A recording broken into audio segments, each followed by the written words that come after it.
ये question exam में आया हुआ क्वेश्चन है। इस क्वेश्चन में कहा गया है describe the method of maximum likelihood estimation.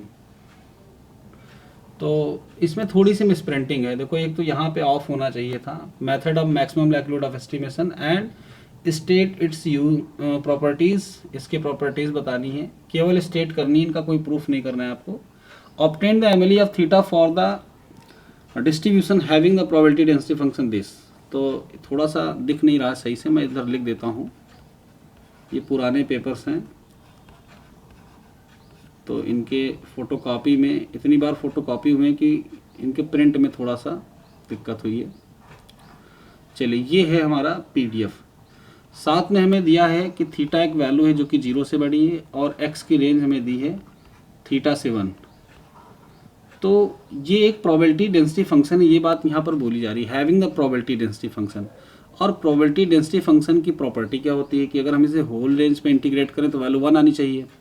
तो क्या हम इसे थीटा टू 1 पे इंटीग्रेट करके देखें वैल्यू 1 आ रही है?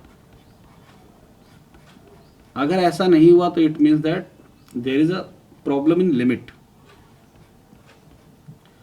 तो x की पावर थीटा को हम इंटीग्रेट कर देते हैं, वैल्यू हमें मिल जाएगी x to the power theta plus 1, और एक तो थीटा प्लस 1 कैंसिल हो जाएगा।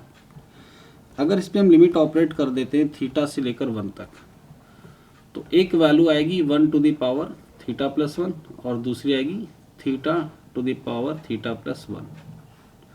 तो ये तो 1 के बराबर नहीं आया, इसका मतलब इसकी लिमिट क्वेश्चन में गलत दी हुई है। अब सही लिमिट क्या होगी? तो थीटा और 0 बनने में बिल्कुल एक जैसे हैं। अब अगर प्रिंटिंग करने वाला या टाइपिंग करने वाला थोड़ा सा स्मार्ट नहीं है, या उससे यहाँ थीटा दिख गया तो उसको लग रहा है यहाँ भी थीटा है और उसने बना भी दिया है, तो ऐसी दिक्कतें आती हैं। तो आपको थोड़ा सा एग्ज़ाम में केयरफुल रहना होगा इन सब समस्याओं को लेकर। अब सपोज करो हम इसे 0 to 1 इंटीग्रेट करते तो क्या होता? तो थीटा की जगह पे हम 0 पुट कर दें। थीटा की जगह पे 0 जैसे हम पुट करेंगे, यहाँ पर 0 पुट करने का मतलब होगा, थीटा की जगह पे 0 का मतलब ये नहीं कि आप पीडीएफ में थीटा की जगह पे 0 पुट कर दें। आपको लिमिट देखनी है, लिमिट यानी हमें लिमिट 0 to 1 लेनी है, ठीक है। बाकी थीटा जो है वो रहेगा, लिमिट 0 to 1 लेनी है। तो लिमिट 0 to 1 लेने पर ये 1 बन रहा है।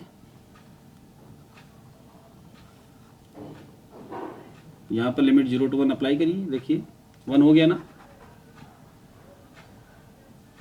नहीं, सब यस सर। हो गया ना 1, ठीक है। तो इसका मतलब कि इसकी लिमिट जो होगी वो थीटा से 1 नहीं होगी बल्कि 0 से 1 होगी। तो लिमिट इसकी सही करके फिर इस क्वेश्चन को करिए, हो जाएगा। एफ एक्स कॉमा थीटा की वैल्यू हमें दी हुई है 1 plus theta X to the power theta, और अब की बार हम एक्स की लिमिट लेकर चलेंगे 0 to 1। एमएलई निकालने का कॉन्सेप्ट क्या होता है? दो तरह से एमएलई निकालते हैं। एक तो सिंगल साइज के लिए, यानी जब हम एन की वैल्यू 1 ले लें, तो ऐसा हम तभी करते हैं जब हमें ये कहा जाए कि यूनिट साइज का सैंपल है, नहीं तो हम एन साइज के लिए ही एमएलई निकालते हैं हमेशा। तो हम सपोज कर लेते हैं यहाँ से हमने एक सैंपल लिया है x1 x2 xn साइज का। अब सैंपल लेने के बाद हम इसका लाइक्लीहुड फंक्शन लिखेंगे अंडर दिस सैंपल। तो लाइक्लीहुड फंक्शन की वैल्यू कैसे आएगी ये सबको पता है, तो मैं डायरेक्ट लिख दे रहा हूँ 1 प्लस थीटा कॉन्स्टेंट वैल्यू है, इसकी पावर n हो जाएगी, और साथ में आएगा product i going from 1 to n xi to the power theta. Likelihood में किसी को कोई दिक्कत नहीं है। अब हम क्या करेंगे, अगला स्टेप हमारा क्या है, थीटा के रिस्पेक्ट में इसको डिफ्रेंशिएट करके हमें इक्वल टू 0 रखना है और हमें थीटा का एमएलई मिल जाएगा। लेकिन फंक्शन जब कॉम्प्लिकेटेड होते हैं तो हम डायरेक्ट डिफ्रेंशिएशन नहीं करते हैं बल्कि लॉग लेते हैं। तो पहला स्टेप है कि हम इसका लॉग ले लें। लॉग एल की वैल्यू क्या आएगी? एक तो ये स्टेप है, यहाँ से आएगा n लॉग 1 प्लस थीटा, और ये दोनों आपस में प्रोडक्ट में प्लस में ब्रेक हो जाएगा और लॉग इस पे लग जाएगा, log product xi to the power theta. एक स्टेप और बढ़ा लेते हैं, लॉग 1 प्लस थीटा, और अगर प्रोडक्ट पे लॉग ऑपरेट होगा तो क्या होगा, प्रोडक्ट किस में कन्वर्ट हो जाएगा, समेशन में, और लॉग आ जाएगा अंदर। और पावर में है थीटा, तो हम थीटा को बाहर लिख सकते हैं, यहाँ लिखें या यहाँ लिखें, इससे कोई फ़र्क नहीं पड़ने वाला है, क्योंकि थीटा पे आई नहीं है ना, यानी वो आई से इंडिपेंडेंट है, तो समेसन के बाहर भी लिखा जा सकता है।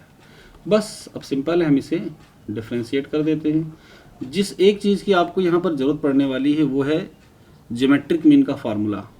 आपका आंसर वैसे तो लॉग के टर्म में आ जाएगा, लेकिन अगर आप उसको ज्योमेट्रिक मीन के टर्म में नहीं लिखोगे तो थोड़ा सा इनकम्प्लीटनेस रहेगी, तो इसलिए वो आपको यूज़ करना है, ठीक है। ज्योमेट्रिक मीन का फार्मूला क्या होता है मैं आपको बताता हूँ अभी। जी को हम कहते हैं प्रोडक्ट एक्स आई होल पावर 1/n। अगर ये n वैल्यूज़ का प्रोडक्ट है तो अब अगर हम इसका लॉग ले लें तो लॉग जी की वैल्यू क्या आ जाएगी 1/n, ये बाहर आ जाएगा, और प्रोडक्ट किस में चेंज हो जाएगा समेसन में, और लॉग एक्स आई आ जाएगा, यानी लॉग जी की ये वैल्यू है, तो हम इसे यूज़ कर सकते हैं ज्योमेट्रिक मीन के फॉर्म में।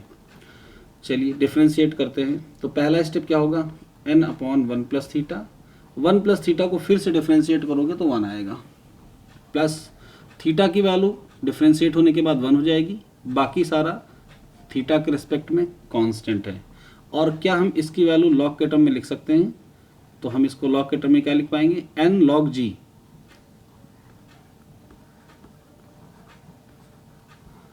और इक्वल टू 0 पुट कर देते हैं। अब हमें वैल्यू किसकी चाहिए, हमें वैल्यू चाहिए थीटा की। इस इक्वेशन को सॉल्व करके थीटा की वैल्यू हम कैलकुलेट कर लेंगे। तो -1/n log g is equal to 1 plus theta upon n। n को भी हम इस तरफ शिफ्ट कर देते हैं। थोड़ा सा डायरेक्ट तो नहीं हो रहा है, किसी को कोई दिक्कत तो नहीं।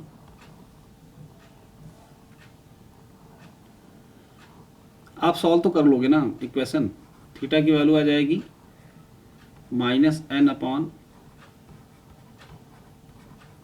log g, और ये 1 भी इधर आ जाएगा माइनस में, n से n कैंसिल कर देते हैं हम लोग और माइनस कॉमन ले लेते हैं, तो आएगा 1 + 1/log g। ये हो गया थीटा का एमएलई। ऐसा क्वेश्चन मैंने करवाया नहीं था क्या, नोट्स में कहीं नहीं मिला? चलिए, तुम लोग की आवाज़ आज नहीं आ रही है सर, ध्यान नहीं है अभी।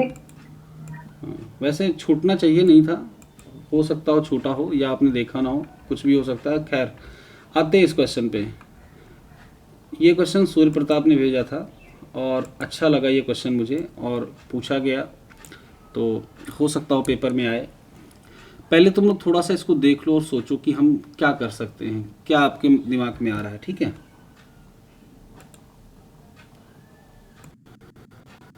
ऐसे क्वेश्चन को करने के लिए हम लोग यूज़ करते हैं hyper geometric distribution. Hyper geometric distribution का कॉन्सेप्ट क्या होता है, हमारे पास टोटल n आइटम्स होते हैं, इनको हम 2 कैटेगरी में डिवाइड करते हैं। एक हो जाते हैं m, तो दूसरे ऑटोमेटिक कितने बचते हैं n-m। अब अगर हम इस n से स्मॉल n साइज का सैंपल लें तो डिस्ट्रीब्यूशंस बनता है। डिस्ट्रीब्यूशंस यहाँ पर क्या बनेगा, एक रैंडम वेरिएबल x लेंगे और x को हम कहेंगे item belonging to this class. यहाँ पर इस क्लास को हम कुछ नाम दे देते हैं, सपोज क्वेश्चन के अकॉर्डिंग हम इसको डिफेक्टिव कह देते हैं और इधर वाले को नॉन डिफेक्टिव। तो हम इस n साइज के सैंपल में इस बात की प्रोबेबिलिटी चाहते हैं कि हमारे कितने आइटम्स डिफेक्टिव हो सकते हैं। सपोज हमने यहाँ 100 का हमारा पॉपुलेशन था और हमने 10 का सैंपल लिया। अब हम ये जानना चाहते हैं कि इस 10 में 5 डिफेक्टिव आए हैं, इस बात की प्रोबेबिलिटी क्या है, 3 डिफेक्टिव आए हैं, इस बात की प्रोबेबिलिटी क्या है। तो हम सीधे सीधे x डिफेक्टिव के लिए प्रोबेबिलिटी फंक्शन बना लेते हैं। तो अगर n में से x हो गया डिफेक्टिव तो n - x हो जाएंगे नॉन डिफेक्टिव, और इसका जो प्रोबेबिलिटी फंक्शन बनता है probability of x defective item का, ये कैसे बनता है, तो m से, चूंकि ये डिफेक्टिव आइटम है तो डिफेक्टिव डिफेक्टिव से ही आ सकते हैं, m से x डिफेक्टिव आने के जो वेज हैं वो mcx हो जाएंगे, बाकी है नॉन डिफेक्टिव। तो non defective items non defective से आएंगे, और टोटल हमें n से स्मॉल n वैल्यूज लेनी है। ये हुआ probability function of hyper geometric distribution. हम इसे अप्लाई करेंगे यहाँ। तो चलिए अपने क्वेश्चन पे आते हैं। There are 10 items out of which theta are defective. तो अगर हम डिफेक्टिव का डिस्ट्रीब्यूशन लिखना चाहें तो क्या लिख पाएंगे, तो 10 आइटम में थीटा के क्या है, डिफेक्टिव हैं, तो थीटा से हम x ले लेंगे, बाकी बचेंगे कितने 10 माइनस थीटा, यहाँ से हम क्या ले लेंगे n माइनस एक्स, और टोटल कितने आइटम्स थे 10 आइटम्स, तो 10 CN, यानी हमने n साइज का सैंपल लिया है। अब ये n की वैल्यू हमें क्वेश्चन में भी आगे बताई जाएगी। चलिए अब क्वेश्चन को हम फिर से एक बार पढ़ते हैं। Let there be 10 items out of which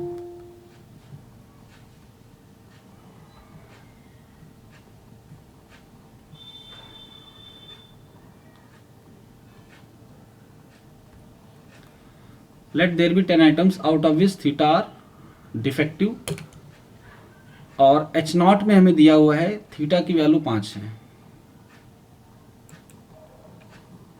in favour of h1 यानी अल्टरनेटिव हाइपोथेसिस में थीटा की वैल्यू 4 दे रखी है। If 2 items selected with replacement, अब हमें 2 आइटम यहां से सेलेक्ट करने हैं, तो इसने हमको स्मॉल n की वैल्यू कितनी दे दी 2, तो हम अपने पीडीएफ को मॉडिफाई कर लेते हैं। Theta c x 10 minus theta 2 minus x और डिवाइडेड बाय हो जाएगा 10 C2, स्मॉल n की वैल्यू हमने 2 पुट कर ली है। चलिए अब आगे आते हैं, एक लाइन और लिखी है यहाँ पर रिजेक्टेड की, यानी h नॉट को रिजेक्ट किया जा रहा है इस h1 के रेस्पेक्ट में अगर 2 items, if 2 items selected with replacement are of same kind. अब हम बनाएंगे क्रिटिकल रीजन, यानी रिजेक्शन का रीजन क्या होना चाहिए, यानी कब हम अपनी नल हाइपोथेसिस को रिजेक्ट कर रहे हैं। तो हम इसमें लिख सकते हैं 2 items are of same kind, यानी जब 2 आइटम्स जो हम सेलेक्ट कर रहे हैं वो एक जैसे आ जाएंगे तो हम अपनी एच नॉट को रिजेक्ट कर देंगे। अब एक जैसे आने के दो मतलब हो सकते हैं, या तो दोनों के दोनों डिफेक्टिव आ जाएं, या फिर दोनों के दोनों नॉन डिफेक्टिव आ जाए। ये बन गया हमारा क्रिटिकल रीजन। अब बस फार्मूला अप्लाई करना है अल्फा और बीटा के लिए। तो अल्फा को कैलकुलेट करने का फार्मूला क्या होता है, probability of rejecting H not when H not is true.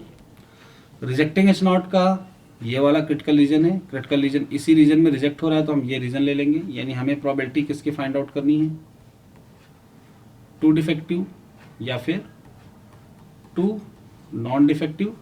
और एच नॉट में हमें क्या दिया हुआ है हम लिख लेते हैं यहाँ पर। इस क्वेश्चन में हमें एच नॉट में दिया थीटा की वैल्यू 5 और इस H1 में दिया है थीटा की वैल्यू 4। तो H नॉट में हमारे पास हो गया थीटा की वैल्यू 5। H नॉट ट्रू है तो हमने H नॉट की वैल्यू ले ली। चलिए अब इसकी कैलकुलेशन कर लेते हैं।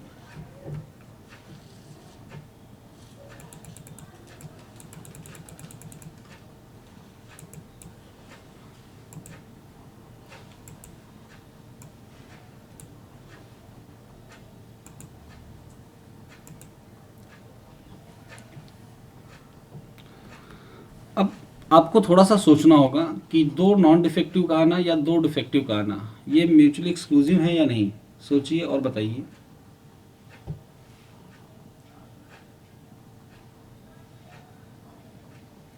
म्यूचुअली एक्सक्लूसिव होते क्या हैं,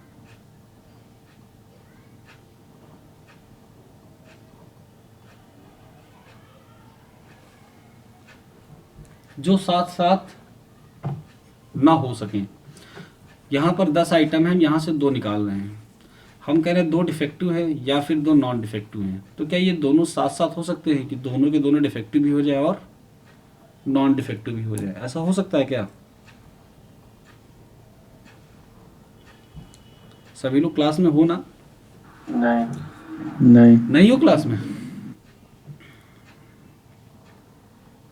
सर डिफेक्टिव वाला बात अच्छा, कर रहे हैं। तो 2 डिफेक्टिव और 2 नॉन डिफेक्टिव एक साथ नहीं हो सकते, इसका मतलब केस है म्यूचुअली एक्सक्लूसिव का। ऐसी सिचुएशन में और को या फिर और को हम यूनियन से भी रिप्रेजेंट करते हैं, इसको हम प्लस में ब्रेक कर देते हैं। तो हमारा क्वेश्चन 2 पार्ट में ब्रेक हो जाएगा थीटा की वैल्यू को 5 लेते हुए। तो पहले हम प्रोबेबिलिटी निकालेंगे 2 डिफेक्टिव आइटम की थीटा की वैल्यू 5 लेते हुए, प्लस फिर हम निकालेंगे प्रोबेबिलिटी 2 नॉन डिफेक्टिव की और थीटा की वैल्यू क्या लेंगे 5। चलिए अब 2 डिफेक्टिव आइटम आने की प्रोबेबिलिटी का फार्मूला यहाँ पर हमारे पास लिखा हुआ है। ये x डिफेक्टिव का था दो आइटम लिए गए थे, x डिफेक्टिव का था, तो दो डिफेक्टिव के लिए हम x की वैल्यू क्या पुट कर देंगे 2। तो चलिए हमारा फॉर्मूला क्या बन गया, थीटा C2 इंटू यहाँ पर क्या आएगा 10 माइनस थीटा और x की वैल्यू हम 2 पुट कर देते हैं, डिवाइड में 10C2 लिखा हुआ है और जो थीटा की ट्रू वैल्यू है वो हमें लेनी है। ट्रू वैल्यू यानी h0 की वैल्यू है थीटा इक्वल टू 5। अब इसको सॉल्व कर लेंगे, आंसर आ जाएगा। तो ऊपर हमारे पास आएगा 5C2 और नीचे आएगा 10C2। इस वाले की वैल्यू 1 हो जाएगी क्योंकि 2 माइनस 2 1, और कॉम्बिनेशन में ऊपर कुछ भी हो अगर नीचे 1 आया तो वैल्यू क्या हो जाती है, सॉरी 0 आया है ना, 2 माइनस 2 0 होगा, 0 आने पर इसकी वैल्यू हो जाती है 1। तो ये वैल्यू तो 1 हो जाएगी, है ना। अब कैलकुलेशन कर लेते हैं। तो 5C2 की वैल्यू क्या आएगी,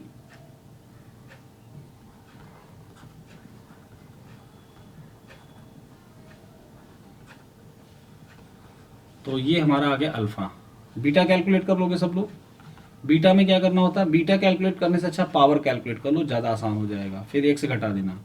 पावर का जो फार्मूला होता है वो होता है probability of rejecting h0 when h1 is true, यानी ऊपर वाले और इस वाले में सिर्फ इतना अंतर है कि थीटा की वैल्यू चेंज होगी, हमारा सब कुछ सेम रहेगा, सिर्फ थीटा की वैल्यू, यानी h1 में थीटा की वैल्यू 4 दी हुई है वो हम यूज़ कर लेंगे। तो अब की बार हमारा जो फार्मूला बनेगा वो बनेगा 4C2 अपॉन 10C2। ये पावर आ जाएगी, थीटा की वैल्यू हमने 4 ले ली है, h1 ट्रू था इसलिए। अच्छा एक अभी हमने कैलकुलेट नहीं की ना, नॉन डिफेक्टिव वाली, सब लोग देख रहे हो बोलते नहीं हो, है ना। क्लास में पार्टिसिपेट करो तभी क्लास का मजा आएगा। मैंने एक प्रोबेबिलिटी तो कैलकुलेट की, दूसरी नहीं की, तो आप में से किसी ने मुझे बताया भी नहीं है। चलो मैं फिर से एक बार कैलकुलेट करता हूँ।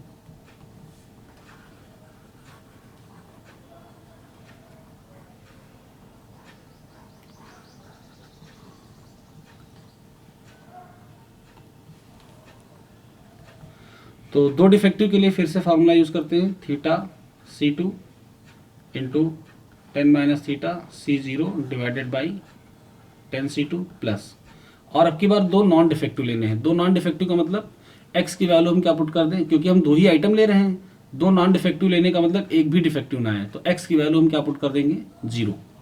तो अब की बार यहाँ पर हो जाएगा थीटा C0 और ये हो जाएगा 10 माइनस थीटा C2 डिवाइड में रहेगा 10C2। कैलकुलेट करने पर दोनों की वैल्यू सेम आएगी, थीटा की वैल्यू 5 पुट करिए तो पहले वाले की भी 5C2 अपॉन 10C2 आएगी और दूसरे वाले की भी सेम आएगी 5C2 अपॉन 10C2, यानी हम इसको 2 से मल्टीप्लाई कर देते हैं बस। तो अब की बार आंसर हमारा आ गया 4/9। अब आते हैं दूसरे वाले पे। तो दूसरे वाले पे, पहले वाले में क्या करना है, हमें थीटा की जगह पे 4 पुट कर देना है, तो 4C2 अपॉन 10C2 हो जाएगा। दूसरे वाले में जब थीटा की जगह 4 पुट करेंगे तो ये वाला आपकी बार 1 हो चुका है, और इस वाले की बात करें तो 6C2 हो जाएगा, डिवाइड में वही रहेगा 10C2। दोनों की वैल्यू कैलकुलेट करके ऐड कर लेते हैं और 45 से डिवाइड कर देते हैं। 4C2 की वैल्यू आएगी 6, 6C2 की वैल्यू आएगी 15, यानी हो गया 21/45, और इसको थोड़ा सा सॉल्व कर लेते हैं तो क्या आएगा 7/15। अब हमें पावर आ गया है, पावर के कैलकुलेशन के साथ हम बीटा कैलकुलेट कर सकते हैं 1 माइनस पावर करके, 1 माइनस 7/15 इक्वल टू 8/15। ये हो गया हमारा आंसर। तो सभी को क्वेश्चन क्लियर हो गया।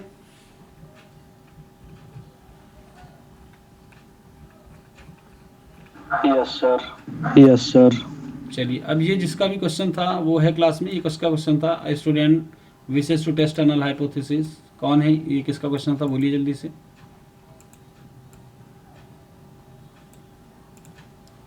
चलो ठीक है, कोई नहीं है, तो फिर सारे डाउट्स हो गए। अब अनिकेत बताओ तुम्हारा क्या है।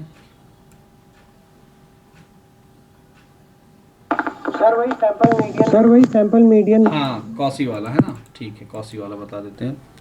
कॉसी वाले में ये तो हम लोगों ने प्रूफ कर लिया था कि जो सैंपल मीन होता है वो इनकंसिस्टेंट होता है, लेकिन हम सैंपल मीडियन को कंसिस्टेंट कैसे प्रूफ करें। तो जैसे हम लोगों ने नॉर्मल में मीन और मीडियन को प्रूफ किया था, सेम प्रोसेस है, बस आपको याद क्या रखना है कि सैंपल मीडियन का डिस्ट्रीब्यूशन क्या होता है। तो कॉसी डिस्ट्रीब्यूशन में यहाँ पर मैं लिख देता हूँ, अगर x फॉलो कर रहा है कॉसी,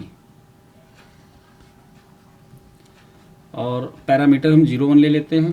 पैरामीटर 0 1 लेंगे तो हमारा फंक्शन क्या हो जाएगा, 1/पाई 1 + x²। पैरामीटर को अगर हम म्यू भी लेंगे तो भी चल जाएगा, उससे भी कोई दिक्कत नहीं है। ठीक है, तो मीडियन क्या फॉलो करेगा, मीडियन फॉलो करता है normal distribution with mean mu and variance π²/4n। तो अना आपने बस यही एक गलती की थी, इसके साथ σ² लगा दिया था, है ना।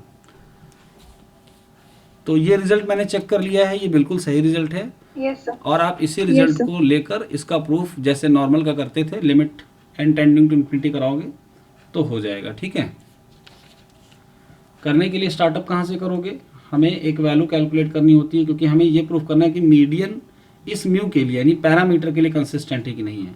तो limit n tending to infinity probability of mod this minus mu less than epsilon, ये हमें कैलकुलेट करना होता है। तो इसकी वैल्यू कैलकुलेट करने के लिए हम इसको एसएनवी में कन्वर्ट कर लेंगे। एसएनवी में कन्वर्ट करने के लिए स्टैंडर्ड डेविएशन से डिवाइड करना पड़ेगा। तो लिमिट अभी भी लगी हुई है n tending to infinity, standard deviation से डिवाइड करेंगे तो ये z बन जाएगा, मॉड अभी लगा दो इसमें, और इधर भी स्टैंडर्ड डेविएशन से डिवाइड करना पड़ेगा।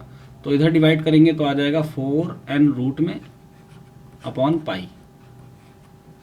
बाकी मॉड की प्रॉपर्टी अप्लाई कर लेते हैं, -2 प्लस कैलकुलेशन करेंगे और n को इन्फिनिटी की तरफ पुट कर देंगे, यानी माइनस एप्सिलॉन √4n/पाई और प्लस एप्सिलॉन √4n/पाई, और यहाँ पर क्या आ जाएगा fz dz।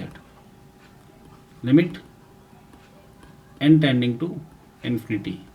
अब यहाँ पर आपको 2 टाइम्स करने की जरूरत नहीं है, इसलिए क्योंकि fz क्या है, z का पीडीएफ है, और जैसे हम n को इन्फिनिटी टेंड करेंगे, एक माइनस इन्फिनिटी बनेगा, एक प्लस इन्फिनिटी बनेगा, और fz को यानी कि एसएनवी के पीडीएफ को हम होल लिमिट पे इंटीग्रेट करेंगे तो हमें हमेशा 1 मिलेगा।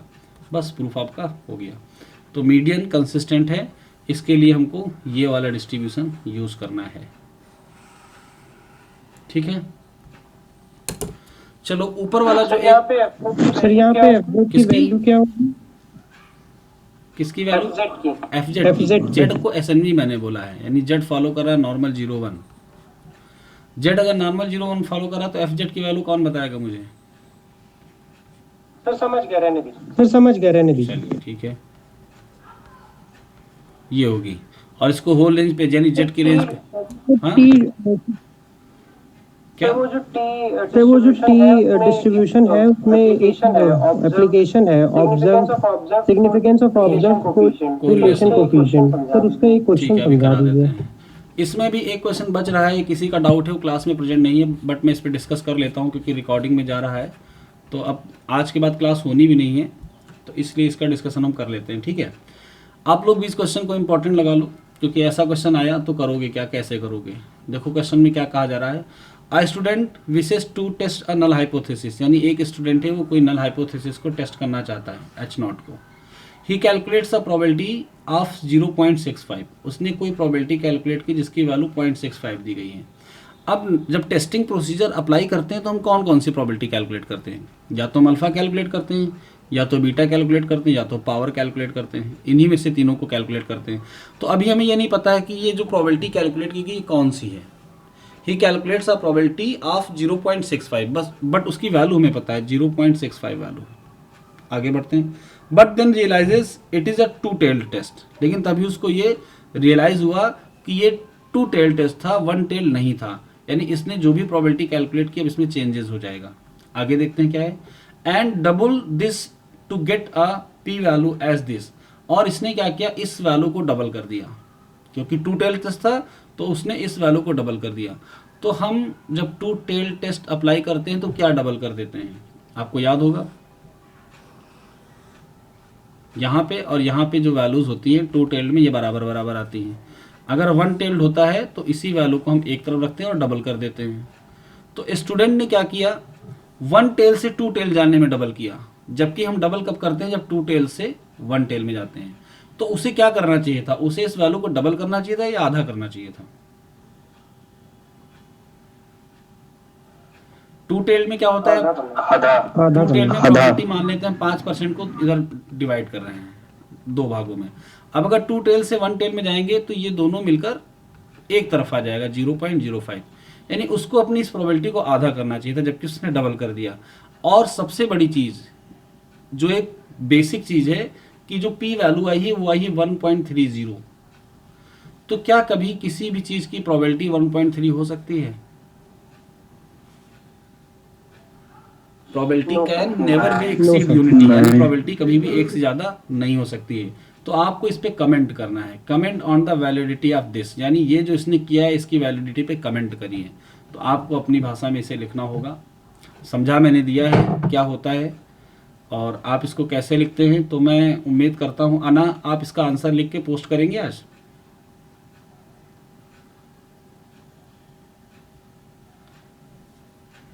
मेरी आवाज़ मिल रही है सबको? कर पाएंगे तो कर लेंगे, कर पाएंगे तो कर लेंगे, कोशिश करके मैं करेक्शन कर दूंगा, ठीक है? उसमें जो भी होगा, जो भी मैंने बोला उसको, ये रिकॉर्ड भी हो रहा, फिर से सुन लेना एक बार इसे, फिर लिखना अपनी भाषा में और लिख के भेजना मुझे। और इसलिए भी लिख लेना क्योंकि कल के एग्जाम में क्वेश्चन आने की उम्मीद हो सकती है। देखो मैंने आपको ये बात पहले भी बताई थी कि छोटे क्वेश्चन नहीं आएंगे। अगर 10 क्वेश्चन आ रहे हैं तो उसमें सारे के सारे लॉन्ग होंगे, लेकिन किसी एक क्वेश्चन के 4 पार्ट बनाकर छोटे क्वेश्चन दिए जा सकते हैं। ऐसा हुआ है मैथ में कि नहीं हुआ है? हुआ है ना? तो ऐसा हो सकता हो कि इस तरह के क्वेश्चन के 4 या 5 पार्ट बनाकर एक क्वेश्चन बना दिया जाए। तो ये छोटे छोटे होंगे, जल्दी से हो जाएंगे, तो इसलिए इनको अटेम्प्ट करने में आसानी रहेगी। हाँ, यहाँ पर एक शब्द यूज किया गया पी वैल्यू, तो मैं थोड़ा सा आपको बता देता हूँ पी वैल्यू है क्या। पी वैल्यू एक प्रोबेबिलिटी ही है और ये अल्फा से बहुत रिलेट करती है। नीचे जो हाईलाइटेड वाला पहले हम इसे देखते हैं। आजकल के जो टेस्ट होते हैं कोई भी, तो हम लोग जैसे टी टेस्ट, एफ टेस्ट, का स्क्वायर टेस्ट पढ़ते हैं तो क्या करते हैं, अल्फा की वैल्यू 5% पे हम कैलकुलेटेड और टैबलेटेड को कंपेयर करते हैं। तो अगर हमारा कैलकुलेटेड बड़ा आता है टैबलेटेड से तो हम रिजेक्ट कर देते हैं, यानी हमने अपना डिसीजन अल्फा से ले लिया। लेकिन आजकल के जो सॉफ्टवेयर के टेस्ट होते हैं वो अल्फा को कैलकुलेट ही नहीं करते हैं, वो सीधे क्या करते हैं, पी वैल्यू कैलकुलेट करते हैं। उन्हें अल्फा की वैल्यू पता होती है लेकिन वो पी वैल्यू से सारे डिसीजन लेते हैं। लिखा if the P value is less than alpha, अगर आपकी किसी टेस्ट में पी वैल्यू आपने कैलकुलेट की और वो दिए हुए अल्फा से कम आ गई, the level of significance, then the null hypothesis is rejected. तो हम नल हाइपोथेसिस को क्या कर देते हैं, रिजेक्ट कर देते हैं। तो आपको ये बात याद रखनी है कि पी वैल्यू जो हम सॉफ्टवेयर के थ्रू कैलकुलेट करते हैं वो अगर अल्फा से लेस आई तो हम क्या कर देंगे, H0 को रिजेक्ट कर देंगे। ऊपर वाली लाइन को जरा देखते हैं, the probability that the sample value would be as extreme as the value actually observe, यानी जो सैंपल में वैल्यू आई हैं वो ऐसी होनी चाहिए जैसे कि हमने ऑब्जर्व की हैं। ऑब्जर्व और एक्सपेक्टेड के बीच के डिफरेंस को तो हमने कई बार आपको बताया है। द प्रोबेबिलिटी यानी इस बात की क्या प्रोबेबिलिटी है, द सैंपल वैल्यूज यानी सैंपल की वैल्यूज वुड बी वो होंगी as extreme as the values actually observe, यानी जैसा कि हमने एक्चुअली ऑब्जर्व किया वैसी सैंपल की वैल्यूज होंगी when the null hypothesis is true. और ये कंडीशन हम कब ले रहे हैं, जब हमारी नल हाइपोथेसिस में जो भी दिया जाए उसे सही माने। Is often called the probability value और सिंपली पी वैल्यू। तो इस बात की प्रोबेबिलिटी कि जब सैंपल की वैल्यूज वैसी हों जैसी कि एक्चुअली ऑब्जर्व की गई हों, तो इस बात की प्रोबेबिलिटी को ही हम पी वैल्यू कहते हैं। इसके बारे में मैंने एक पेज का और नोट्स बनाया था, लेकिन अब आज एग्जाम के टाइम पे मैं उसे नहीं करवा रहा हूँ आपको। उससे थोड़ा सा और पी वैल्यू क्लियर होता है। जितना अभी मैंने बताया है इतना सफिशिएंट है। अगर आपको पी वैल्यू लिखने को आए तो इस वाली लाइन में जितना लिखा है इतनी 5 लाइनें आप याद कर लीजिएगा पी वैल्यू को लिखने के लिए। चलिए, तो ये एक क्वेश्चन था, मोस्ट इंपॉर्टेंट है तो छोटा ही लेकिन है इंपॉर्टेंट। तो अब हम आगे बढ़ते हैं। अनिकेत ने कहा है टी टेस्ट में कोरिलेशन वाला, तो मैं पहले आपको उसको एक्सप्लेन कर देता हूँ होता क्या है उसमें। टेस्ट में टी टेस्ट को हम यूज़ करते हैं जैसे हमारे पास एक पॉपुलेशन है। अब इस पॉपुलेशन को हम बाईवेरिएट कहेंगे। क्यों? क्योंकि कोरिलेशन कब आएगा, कोरिलेशन तो तभी आएगा जब पॉपुलेशन बाईवेरिएट होगी, यानी इसी सेम पॉपुलेशन पे हमने एक रैंडम वेरिएबल एक्स अप्लाई किया और एक वाई अप्लाई किया और अब हम एक्स और वाई के बीच के रिलेशनशिप को देख रहे हैं। तो इस पॉपुलेशन में कोरिलेशन मान लेते हैं रो है, ठीक है, और हमको इसके सिग्निफिकेंस होने की जांच करनी है। यानी पूरी पॉपुलेशन बहुत बड़ी है, हम पूरी पॉपुलेशन में अगर कोरिलेशन कैलकुलेट करेंगे तो कैलकुलेशन में बहुत टाइम लगने वाला है, लेकिन हम यहाँ से एक सैंपल लेकर इस रो की सिग्निफिकेंट की जांच कर लेंगे। सिग्निफिकेंट होने का मतलब ये है कि यहाँ पर रो है, और सिग्निफिकेंट ना होने का मतलब है कि यहाँ पर रो 0 है। तो सबसे पहला काम हम ये करेंगे कि यहाँ से एक सैंपल ले लेंगे। यहाँ पर कैपिटल एन साइज का था, एक्स और वाई 2 रैंडम वेरिएबल अप्लाई किए गए थे सेम पॉपुलेशन पे। हमने यहाँ से स्मॉल एन साइज का एक सैंपल ले लिया दोनों रैंडम वेरिएबल पे। अब हमने इनके बीच का कोरिलेशन आर कैलकुलेट कर लिया। आर की जो भी वैल्यू आएगी हम उसको देखकर ये चेक करेंगे कि पॉपुलेशन में कोरिलेशन है कि नहीं है। तो हमारा जो नल एटीट्यूड होना चाहिए, यानी कि नल हाइपोथेसिस होनी चाहिए, उसमें हम ये मानकर चलते हैं कि there is no correlation in the population. और अगर हमारी बात गलत होती है तो H0 हमारी क्या हो जाएगी, टेस्टिंग के दौरान रिजेक्ट हो जाएगी। क्लियर? अगर मान लो पॉपुलेशन के बीच में कोरिलेशन था तो इस R की वैल्यू जो आएगी उसकी वजह से ये वाली बात रिजेक्ट हो जाएगी। अब इसके लिए जो टेस्ट स्टैटिस्टिक्स यूज करते हैं वो क्या करते हैं, तो अगर H0 में हमने माना है कि कोरिलेशन 0 है, यानी कि there is no correlation between x and y in the population, तो H1 में हम क्या मानेंगे कि कोरिलेशन है, यानी कि 0 के बराबर नहीं है बल्कि कुछ और है, चाहे प्लस में हो चाहे माइनस में हो। ये हमारी H1 हो गई। इसके लिए जो हम टेस्ट स्टैटिस्टिक्स यूज करते हैं T, उसकी वैल्यू होती है R √n-2 √1 - r²। जरा कोई चेक कर लो क्या जो मैंने लिखा है वो सही लिखा है। और इसकी डिग्री ऑफ फ्रीडम होती है n-2, यानी ये टी टेस्ट को फॉलो करता है with n-2 degree of freedom. सही लिखा है मैंने? Yes sir. ठीक है। तो अब आपको इस टी टेस्ट का यूज करते हुए ये बात टेस्ट करनी है कि पॉपुलेशन में कोरिलेशन है या नहीं। H0 में हमने मान लिया नहीं है और H1 में हमने माना है कि कोरिलेशन है। अब मान लो आपने जो सैंपल लिया था वो था 27 साइज का, यानी n की वैल्यू आपको ये दे दी गई, और जो सैंपल का कोरिलेशन आपने कैलकुलेट किया उसकी वैल्यू आई है 0.6। तो हम इनको यहाँ पुट कर देते हैं 0.6, और अगर n की वैल्यू हम 27 यूज़ करेंगे तो ये 5 हो जाएगा, और यहाँ पर 0.6 का स्क्वायर करेंगे तो 0.36 आएगा, यानी 0.64 यानी कि 0.8 है ना। ये आ गई हमारी टी की कैलकुलेटेड वैल्यू। और हम टी की टैबलेटेड वैल्यू देखेंगे। अल्फ़ा आपको 5% लेना है अगर नहीं दिया है तो, और डिग्री ऑफ फ्रीडम आपकी होगी 25।